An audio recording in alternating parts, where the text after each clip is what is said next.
Hola, buenas tardes. Empezamos ahora la ponencia Psicoterapia, qué es y cómo nos ayuda a tomar las riendas de nuestra vida, por Elia Quiñones. Elia Quiñones es psicóloga, especialista en psicoterapia y experta en teoría del desarrollo moral. Que disfruten.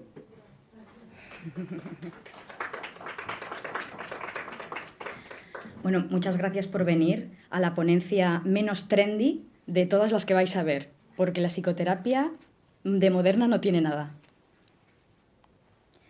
De hecho, podemos afirmar, sin riesgo de equivocarnos, que la inventó Platón. Sócrates fue el maestro de Platón y fijaos qué bonito lo que dice.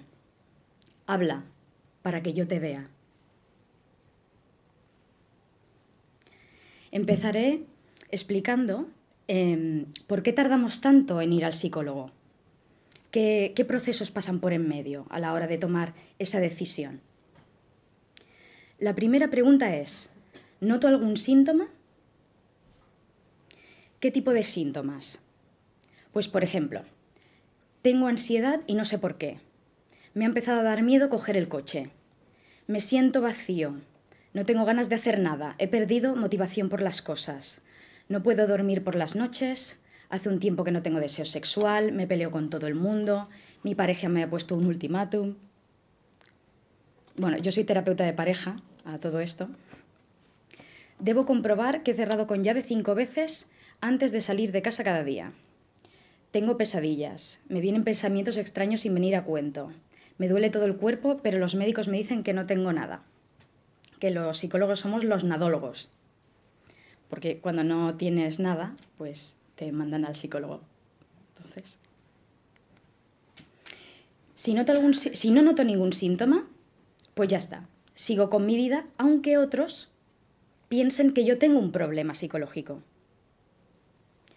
Pero si noto algún síntoma, me voy a la siguiente pregunta. ¿Considero que tengo un problema? ¿Estos síntomas son problema para mí? Si no lo son, sigo con mis síntomas. Pero si sí que son problemáticos, pues paso a la siguiente pregunta. ¿Mi problema es grave? ¿Es importante? Si determino que mi problema no es importante, pues puedo seguir viviendo con mi problema. ¿No? Todo el mundo tiene problemas, ¿no? Pues vivo con mis problemas. Pero ¿qué pasa si considero que sí, que tengo síntomas, que tengo un problema y que es grave? Pues valoraré si es urgente. ¿Lo tengo que atender ahora o puede esperar? Pues si no es urgente, puede esperar, ya se me pasará. O ya lo atenderé en otro momento. ¿Qué pasa si pienso que es urgente? ¿Puedo resolverlo por mí mismo? Si puedo resolverlo por mí mismo, pues ya me las apaño.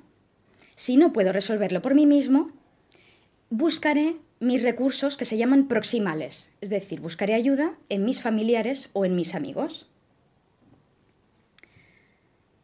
¿Pero qué pasa?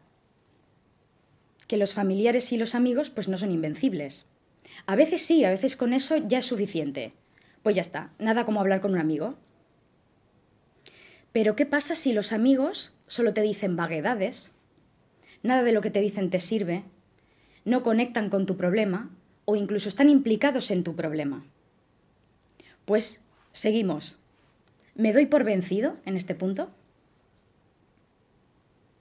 Si me doy por vencido, stop, tiro la toalla. Lo mío no tiene solución. Si no me doy por vencido, busco ayuda profesional. Pero cuidado, porque aquí todavía no vamos al psicólogo. Puede ser que nos decidamos por otras terapias directamente. Puede ser que vayamos al médico de cabecera. El médico de cabecera a lo mejor te deriva al psiquiatra y a lo mejor es el psiquiatra el que deriva al psicólogo. Una vez que vamos al psicólogo, el privado, también hay más cosas que valorar. ¿Tengo tiempo de ir al psicólogo? ¿Tengo dinero para pagarme un psicólogo? Y aquí entran todos los prejuicios, todas las creencias que tenemos acerca de los psicólogos. ¿Confío en que el psicólogo me va a ayudar o no confío? Esto de los psicólogos es una tontería. Si paso por todo esto, acabo haciendo un inicio de terapia. Pero ahora viene lo siguiente. ¿Para qué vamos a psicoterapia? Pues a veces no vamos para nada. Porque lo que queremos es hacer callar a un tercero. Vamos porque nos han dicho que tenemos que ir a terapia. Ah, pues aquí estoy, señor doctor. Podemos ir para confirmar lo que ya sabemos.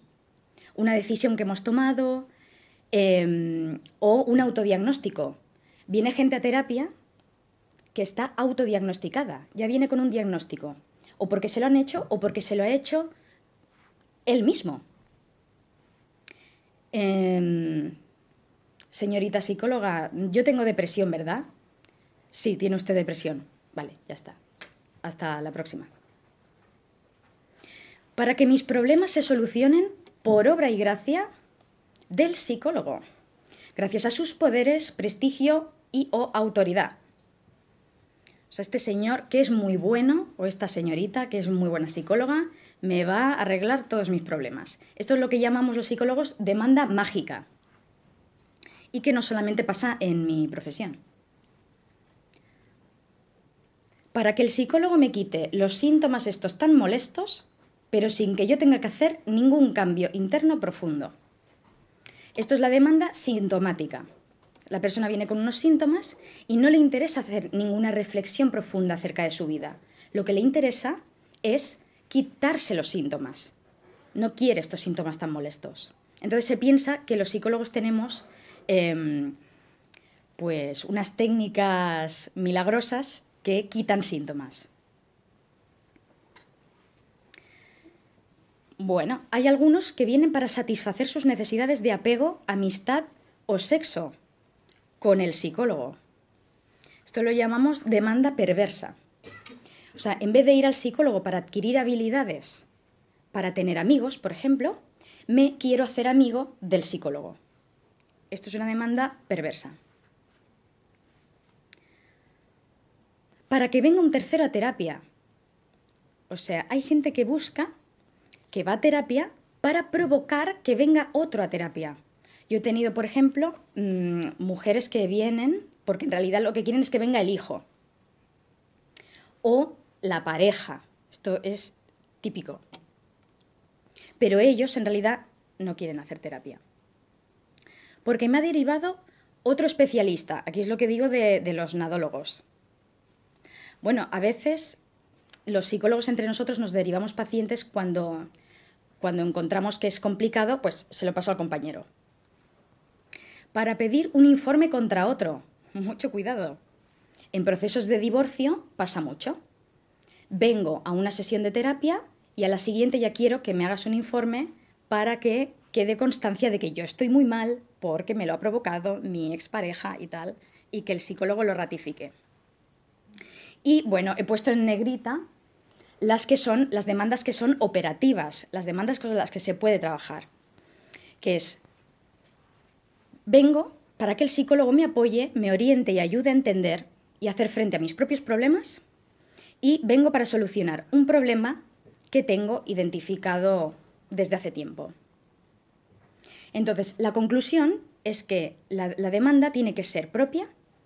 O sea, yo solamente puedo trabajar con personas que vienen de voluntad propia y porque quieren trabajar un problema de ellos, y tiene que ser operativa. O sea, yo no puedo atender cualquier demanda. O sea, la psicoterapia tiene límites. ¿Alguien reconoce esta imagen? Se ve muy mal, pero ¿alguien reconoce esta película?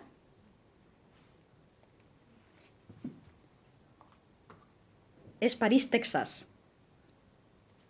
¿Qué pasa cuando intentas ayudar a alguien que no te ha pedido ayuda? Pues sucede algo parecido a lo que le sucede a Travis. Travis es el señor de la derecha. Estos dos personajes son hermanos. Y Travis lleva meses vagando por el desierto. Entonces llaman al hermano para que venga a rescatarlo. Y fijaos la la expresividad, el lenguaje no verbal de Travis. Yo no quiero ayuda, o sea, ¿para qué vienes? Entonces, si no hay demanda, la ayuda se puede vivir como una invalidación y, por lo tanto, rechazarla, como una humillación, como un intento de manipulación, como una amenaza a la autoestima. La persona puede tener miedo a contraer una deuda que no pueda pagar nunca, miedo a depender de la ayuda, a volverse dependiente de tener ayuda, ¿no? Y miedo a molestar o a ser una carga para los demás. Entonces yo tenía ganas de decir esto. Contra el mito de al psicólogo solo van los locos, vemos cómo solo hacen psicoterapia las personas responsables. O sea, tal cual. Bueno, este era mi despacho antes. El setting terapéutico. ¿Qué es esto? Pues como digo, son 4 cosas, pero imprescindibles. El setting son los límites que tiene que tener una terapia para que se pueda realizar el proceso de psicoterapia. Son los límites físicos, o sea, la consulta. Es decir, no se puede hacer en una cafetería una sesión de psicoterapia. Los límites formales, es decir, hay que cuadrar pues, un precio de las visitas, la periodicidad, o sea, cada cuánto va a venir el paciente, cuánto van a durar las sesiones. Y luego hay unos límites morales que se pueden resumir en el código deontológico, ¿no? Uno de los más famosos, de los principios más famosos, es el de confidencialidad. Entonces, ¿cómo romper el setting terapéutico? Esto que parecía una tontería y, chica, esto es muy obvio, pues os he querido poner un ejemplo de cómo se puede romper el setting terapéutico y que todo acabe siendo un desastre. Entonces, esto es una historia real que me sucedió con un paciente y, bueno, la primera frase es de mi paciente hacia mí. En uno de los últimos correos que me envió cuando quería dejar la terapia, ¿no? Entonces él dice, la relación terapéutica prefiero llamarla de trabajo o amor. Y no me sirve que en ella me sienta obligado a hablar como un papagayo. No soy así, fuera del enjuto tiempo pactado, donde transcurro como el ritmo de una hoja cayendo, sin pausa, sin prisa. Es poético, ¿eh? Esto es para decir que no iba a venir más. Entonces yo me vi obligada, porque eran unas circunstancias muy concretas, era un paciente que era de tipo psicótico, entonces me vi obligada a escribir a su mujer para informarle de que había dejado la terapia. Entonces le decía así, como ves, los sanos límites que se dan en una relación terapéutica le molestan, le constriñen. Y lo he demostrado a lo largo de estos 3 años en los que ha intentado vulnerar el setting terapéutico en todas las direcciones posibles. ¿Cuál francotirador de lo normativo? Me ha pedido citas de 2 horas, de media hora, de 20 minutos, citas por teléfono, por correo electrónico, citas en su casa, en un café, en un concierto, en domingo, en festivo, fuera de mi horario laboral, el mismo día. Me ha pedido cita a través de correos certificados en los que había una hoja de árbol con fecha y hora escritas en tinta transparente, en tarjetas escondidas en ramos de flores. Colocaba en la mesita de mi despacho fotografías, peluches, dibujos en las estanterías. Bueno, se hacía el espacio suyo. No hacía las tareas que yo le mandaba tampoco las del psiquiatra. Bueno, pues ya sabes, donde manda el ocio no tiene cabida el negocio y donde ha de reinar el amor no tiene cabida el dinero. Como vemos, esto es un caso de confusión muy clara de lo que es una psicoterapia.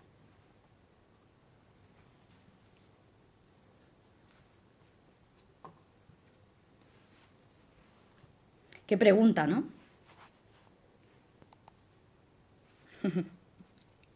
¿Qué es un problema psicológico? Pues depende. depende del punto de vista que lo mires y depende del marco teórico desde el que se piense. Moyan fue premio Nobel. Dice, morir es fácil, lo difícil es vivir. ¿Cuál es mi marco teórico, mi punto de vista? Pues, como digo, no es un punto de vista nada trendy, porque se remonta hace bastantes años. Es el constructivismo existencial. Entonces, no me quiero enrollar mucho aquí, porque no quiero que os durmáis, que las 4 de la tarde no es buena hora. Pero bueno, básicamente mi punto de vista es constructivista, es decir, que los constructivistas se oponen al conductismo. O sea, entre acción y reacción, entre estímulo, entre herencia y ambiente, está la persona, que construye su propia realidad. Está el existencialismo, que piensa que la vida no tiene un sentido predeterminado, o sea, la vida es absurda, pero mi vida sí que tiene sentido. Yo construyo el sentido de mi vida. O sea, esto es la idea de Machado, de caminante, no existe el camino, ¿no? Se hace camino al andar. Entonces, desde este punto de vista, ¿de dónde surgen los problemas psicológicos? Pues de la vida.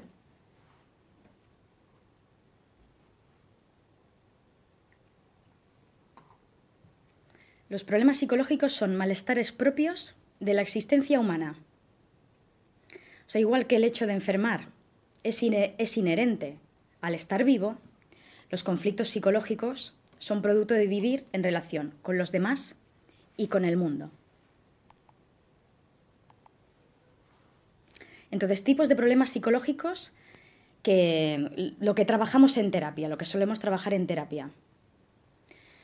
Pues ya veis que hay un montón de cosas, ¿no? Pues lo más común es la depresión y ansiedad, como todos sabéis.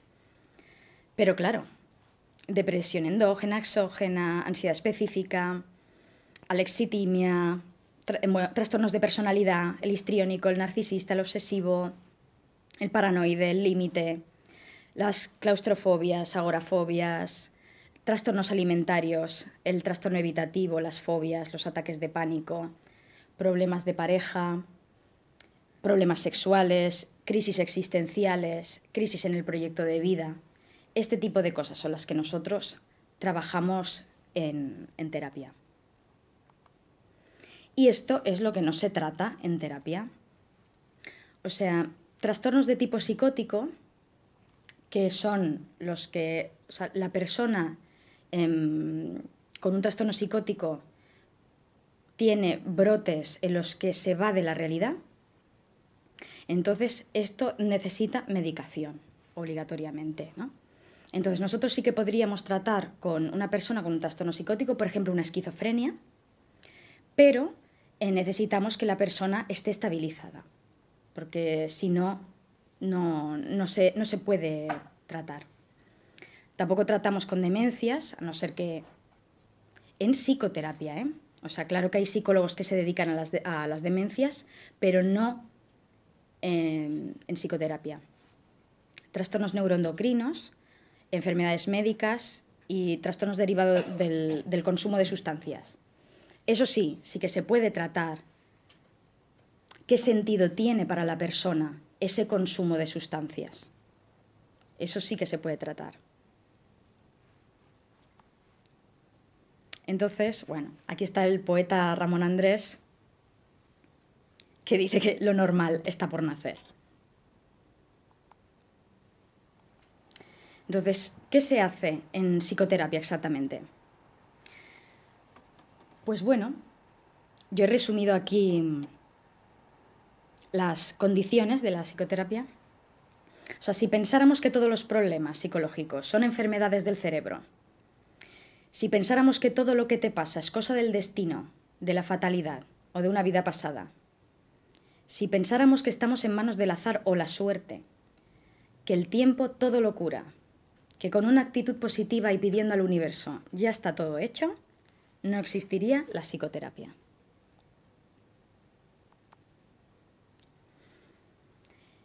Bueno, ¿qué diferencia la psicoterapia de otras disciplinas? Con las que se confunde más es con el coaching, con la psicopedagogía y con la psiquiatría. ¿Qué diferencia hay con el coaching? Básicamente, coaching y psicopedagogía excluyen el ámbito de lo clínico, o sea, no tratan con patologías. El coaching tiene una distinta finalidad, o sea, la finalidad del coaching es promocionar a la persona con objetivos predefinidos en su ámbito laboral o personal, pero son objetivos concretos. El objeto es el mismo, la persona y sus sistemas de creencias, pero nada de patologías. Y tenemos algunos métodos comunes, porque las herramientas motivacionales no son exclusivas del coaching. También en psicoterapia trabajamos motivación. Lo que pasa es que un psicólogo, sí que dentro de la psicoterapia puede haber momentos de coaching, pero dentro del coaching no puede haber momentos de psicoterapia. Esto es una de las premisas. Los pedagogos, el objetivo es la adquisición de conocimientos y habilidades, pero el objeto es distinto, o sea, las dificultades de aprendizaje, y también excluye lo clínico. Y el método es la instrucción directa. O sea, pero estamos en lo mismo. En psicoterapia también hay momentos pedagógicos, pero el objetivo es distinto. ¿Diferencia con la psiquiatría? Bueno, básicamente que los psiquiatras son médicos. Entonces su terapia es farmacológica. Entonces la gente todavía se extraña cuando va al psiquiatra y vuelve con medicamentos bajo el brazo, ¿no? Y es absolutamente lo normal. Entonces, el objetivo de la psiquiatría pues, es el mismo en realidad que el nuestro, que es el bienestar psíquico del individuo, pero a través de la eliminación de los síntomas. Eliminar los síntomas. Y no importa tanto el entender los síntomas.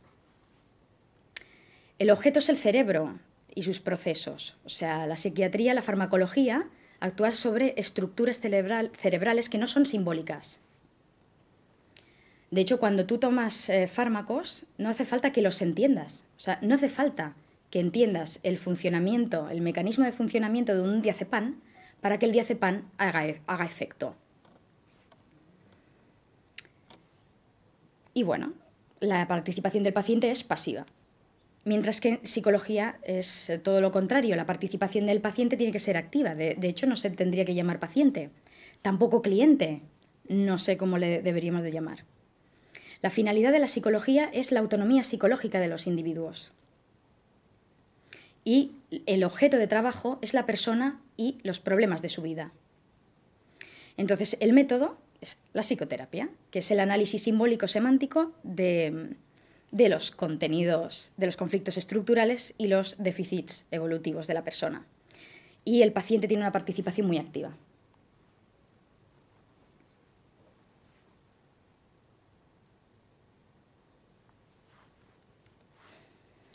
¿Qué hace el psicólogo? Pues el psicólogo te ayuda a contextualizar tus síntomas, es decir, a entender el significado de esos síntomas. A los psicoterapeutas no nos interesa tanto eliminar de cuajo pues un síntoma, por ejemplo, no poder ir en metro, porque la persona tiene ataques de pánico en el metro, ¿no? O sea, no se trata de que la persona pueda ir al metro, que eso sería un tratamiento, por ejemplo, de desensibilización sistemática, en que hay que ir animando que la persona vaya en metro y si le da el ataque de pánico, pues que le dé. No va por ahí, sino que más bien nos interesa saber qué significa ese síntoma. ¿A raíz de qué? ¿De dónde viene ese síntoma? ¿Cuál ha sido cómo ha surgido ese síntoma? ¿Cuál es el significado dentro de la historia de vida del paciente y dentro de la historia actual? El psicólogo te ayuda a comprender tus patrones de funcionamiento. Voy eligiendo siempre al mismo tipo de hombre, por ejemplo, ¿no? Siempre escojo al mismo tipo de hombre. ¿Qué me pasa, ¿no? Por ejemplo. El psicólogo te ayuda a elaborar experiencias traumáticas. Te ayuda a ordenar el pasado para entender el presente y encararte hacia el futuro. Te ayuda a integrar las estructuras de regulación moral, que no me da tiempo de explicar las estructuras de regulación moral. Te ayuda a facilitar esto del cambio, el sistema epistemológico, ¿qué es? O sea, nosotros ayudamos a hacer cambios de sistema epistemológico. El sistema epistemológico es el conjunto de las tesis. O sea, las personas, para funcionar en el mundo, tenemos un sistema de creencias que nos vamos construyendo a lo largo de nuestra vida. Y en base a ese sistema de creencias funcionamos, interpretamos cómo actúan los demás, tomamos decisiones. A veces estos sistemas de creencias se ponen en crisis porque ya no nos funcionan para el momento vital por el que estamos pasando. Entonces hay que hacer una reestructuración. El objetivo es ayudarte a ser más libre y autónomo, porque el conocerte, el saber lo que te está sucediendo, yo siempre digo que los psicólogos no vamos con varita mágica, sino que vamos con linterna, porque ayudamos a ver, ¿no? Básicamente, contextualizar para comprender, comprender para dar significado para integrar en la historia de vida del paciente, integrar para aprender de la experiencia y aprender para cambiar la vida.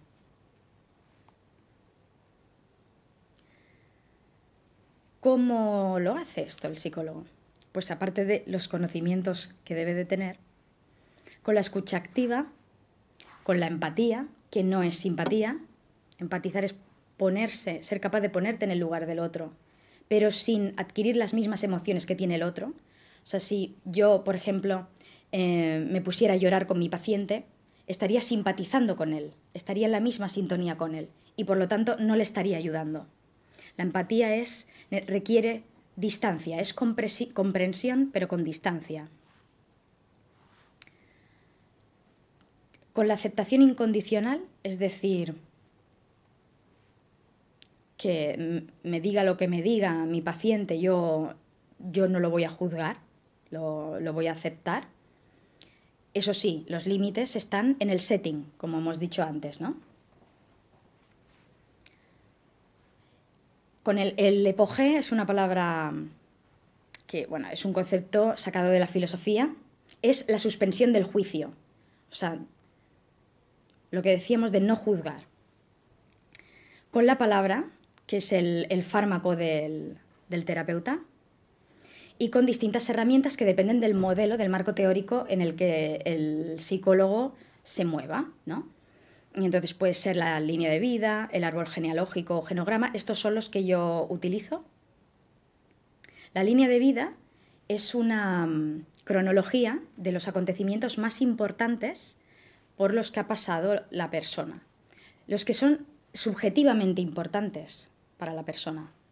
Porque yo he tenido gente que en su línea de vida no pone el día que se casó, por ejemplo, lo cual también es significativo que no lo ponga. Entonces la línea de vida funciona muy bien para contextualizar justamente los síntomas. El árbol genealógico o genograma, que es el árbol familiar. Luego hay recursos discursivos, como los autorregistros, las cartas, recursos analógicos, los recursos analógicos son los sueños, las metáforas, los cuentos, las canciones. Este tipo de recursos funcionan también. Bueno, esto es un caso práctico de una paciente que lógicamente no se llama Maite, para que veáis más o menos cómo funciona. Maite, que era una señora de 43 años, que yo la conocí en un curso que di en una provincia de Barcelona, y ella venía siempre a los cursos con su marido, acompañada de su marido. Y todas las compañeras siempre la envidiaban, porque Decían, ¡ay, qué buen marido tienes! Que te acompaña a todas partes. ¡Qué maravilla! ¿Cómo te quiere, ¿no? Y resulta que, bueno, vino a psicoterapia, vino a mi consulta acompañada de su marido, por supuesto. Entonces me explicó que ella tenía agorafobia. Bueno, uno de tantos síntomas. La agorafobia consistía en que no podía salir de su casa. Solamente podía salir acompañada, por eso iba siempre a los cursos acompañada de su marido. No podía salir de casa, no podía salir a comprar comida ni siquiera, si no era en compañía de su marido. No podía coger el tren, había cogido el tren con su marido y estaba básicamente encerrada en casa. Aparte de este síntoma tenía otros, como la tricotilomanía, que es el arrancarse los pelos de la cabeza y comérselos. Pues existe. Tenía otro tipo de manías.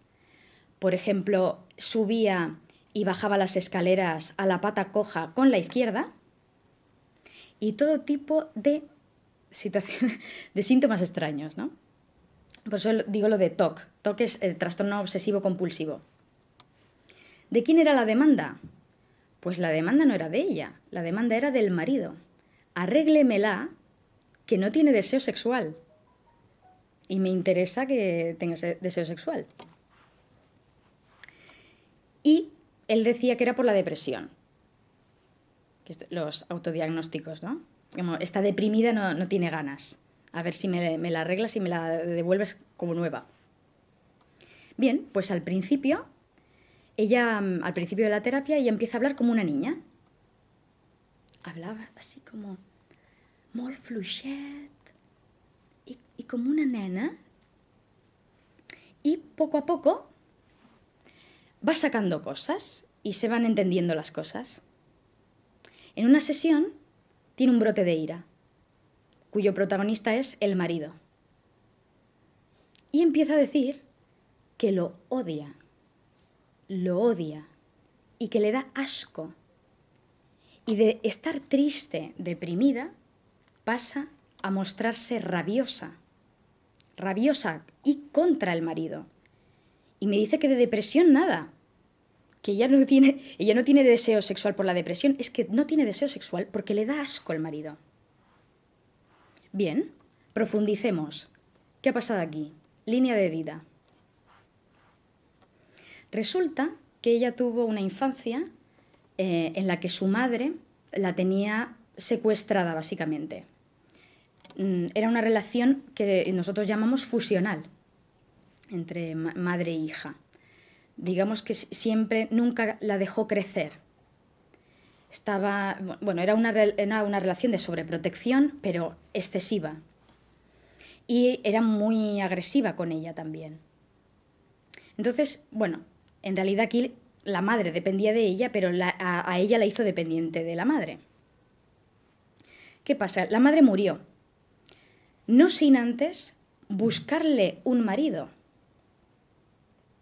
Este señor. Se lo buscó a través de una página, no de una página de contactos como ahora, no se lo buscó en Tinder. A través de una agencia matrimonial como las de antaño. ¿Esto qué significa? Que este hombre era la representación viva, simbólicamente, era la representación viva de su madre. Es más, vivían, lo cual explica la agorafobia, vivían en un estudio que no tiene paredes. Los estudios no tienen paredes. Es decir, no tenía límites, no había diferencia entre ella y su marido, no tenía espacio propio. Muchas veces la agorafobia se desarrolla como una forma de mantener el vínculo, pero de un vínculo del que te quieres deshacer, en realidad. O sea, las personas agorafóbicas, encerradas en sus casas, en realidad querrían escapar. Esta es la diferencia con las personas con dependencia emocional, por ejemplo. No sé si sabéis lo que es la dependencia emocional. Es un estado de unión que se considera patológico cuando estoy con una persona, en concreto pareja, es una relación tóxica y soy incapaz de dejarla o dejarle. Soy incapaz. Esta mujer no tenía dependencia emocional, porque para los dependientes ven con terror el abandono de la pareja. Es lo peor que te puede pasar, que te abandone la pareja. Yo sin ti no soy nada. Entonces la persona se ve en un vacío enorme, sin pareja. Este caso es al contrario. En el fondo me iría corriendo de ti, pero estoy atrapada. ¿Cómo terminó la cosa? Pues fantásticamente bien. Un caso que parecía tan terrible estaba polidiagnosticada, por supuesto, con miles de trastornos que daban miedo, porque yo cogía el informe médico y digo, ¡ay, madre mía! Pues en 3 meses ya está. Ella conectó con lo que le pasaba de verdad y lo vio claro. Al final fue capaz de dejar a este hombre, se divorció y vino a terapia. En la última sesión vino en tren, desde muy lejos, ella sola. Vino en tacones, maquillada, guapísima. Le di un abrazo y le dije, ya está, estás dada de alta.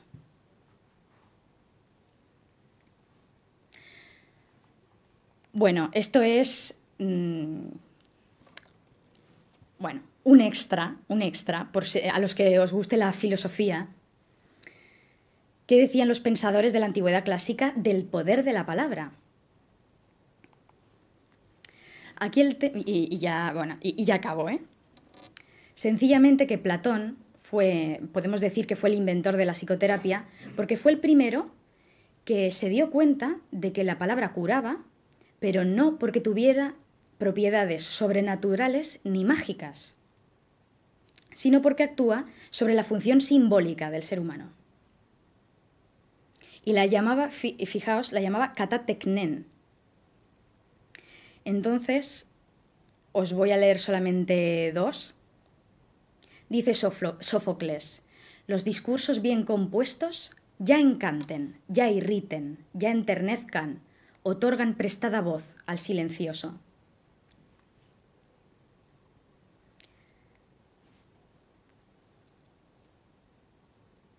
Para Platón, el agente catártico que la enfermedad del alma específicamente requiere es la palabra idónea y eficaz.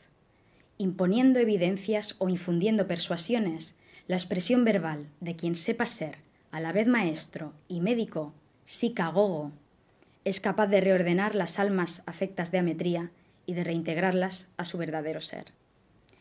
Yo cuando vi esta palabra, cuando vi que Platón hablaba de psicagogos en el siglo V antes de Cristo, me entraron ganas de llorar.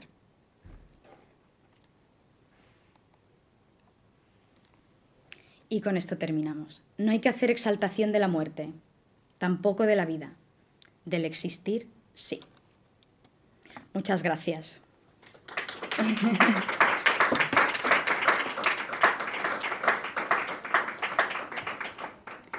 Bueno, si queréis saber algo más de mí, podéis encontrarme en eliaquiñones.com. Ahí veréis dónde tengo consulta, podréis leer mis artículos. Escribo para Vida Estética y llevo la sección de Nits de Radio, de Onda Cero. Así que me podéis escuchar por Onda Cero, si queréis. Muchas gracias.